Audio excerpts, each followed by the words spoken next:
Assalamualaikum warahmatullahi wabarakatuh. Salam sejahtera buat kita semua.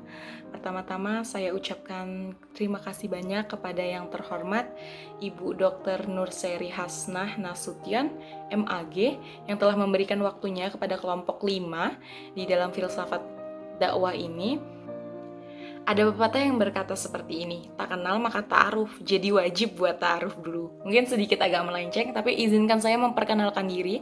Perkenalkan, nama saya Dira Eka Berbiona dengan NIM 202020503062 dari kelas 2053B Jurnalistik tahun angkatan 2020.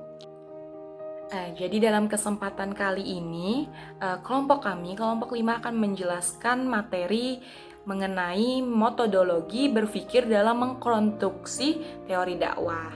Jadi sebelum kita masuk materi lebih lanjut, yang akan kita sampaikan juga di grup WhatsApp pada kesempatan hari Selasa esok, aku akan menjelaskan terlebih dahulu di sini, di video ini, tentang apa itu pengertian, apa itu filsafat dakwah, apa itu dakwah. Jadi yang perlu kita ketahui teman-teman, nah mungkin dari materi-materi sebelumnya, dari kelompok-kelompok sebelumnya sudah dijelaskan, tapi aku mau ngulang sedikit kembali untuk menambah daya ingat kita ya. Filsafat dakwah itu adalah ilmu pengetahuan yang mempelajari secara kritis dan mendalam tentang dakwah, tentang tujuan dakwah, tentang proses, tentang teori-teori, informasi-informasi tentang dakwah ini.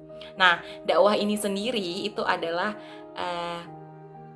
kata dari bahasa Arab yang terbagi menjadi dua kata. Yang pertama dan wah. Nah, ini tuh bermakna panggilan, seruan, doa, permintaan, seperti itu. Assalamualaikum warahmatullahi wabarakatuh. Perkenalkan, nama saya Eminas Pariski dari kelompok 5. Saya akan membahas materi tentang prinsip dan metode berpikir yang diturunkan dalam Al-Quran. Prinsip dasar dan metode berpikir yang diturunkan dalam Al-Quran secara etimologis. Ulul albab adalah golongan manusia yang menggunakan akal pikiran dan ketundukan hatinya. Sedangkan insan nakik adalah manusia yang berpikir untuk memahami makna ulul albab, dan insan nakik dapat ditelusuri melalui penjelasan pencipta insan, yaitu Allah Subhanahu wa Ta'ala dalam firman-Firman-Nya.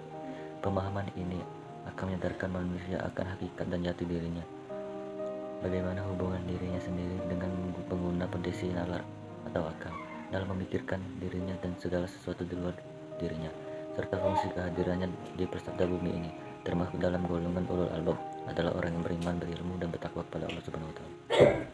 Prinsip dasar metode berpikir yang diturunkan dari Al-Quran berpegang teguh pada etika ulul albab yang terdiri dari 16 prinsip, yaitu 1. Bertakwa dan menegakkan hak asasi manusia. 2. Menjalankan ibadah haji dan menyiapkan bekal takwa dalam kehidupannya. 3. Mengambil pelajaran dari hikmah dalam mencari kebaikan. 4. Memahami Al-Quran dan memahami ayat-ayatnya, baik yang mukmat maupun yang mustasyibat. 5. Menjadikan ruang angkasa, geografi, meteorologi, dan geofisika sebagai objek berpikir. 6. Bisa membedakan antar kebenaran dan keburukan, tidak tergoda oleh keburukan dan selalu bertakwa. 7. Mengimani dan mengambil pelajaran dari kisah para nabi dan rasul. 8. Memahami kebenaran mutlak yang datang dari Allah Subhanahu wa Ta'ala.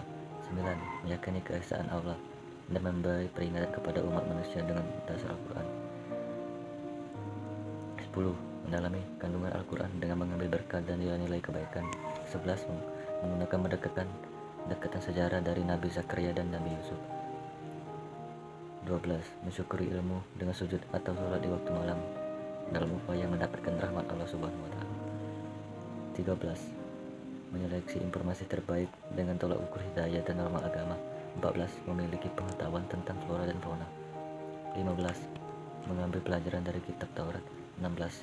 Beriman dan bertakwa kepada Allah Subhanahu wa Ta'ala, memiliki kesadaran tinggi serta takut terhadap siksanya dan yang dahsyat. Begitu saja yang bisa saya sampaikan. Wassalamualaikum warahmatullahi wabarakatuh.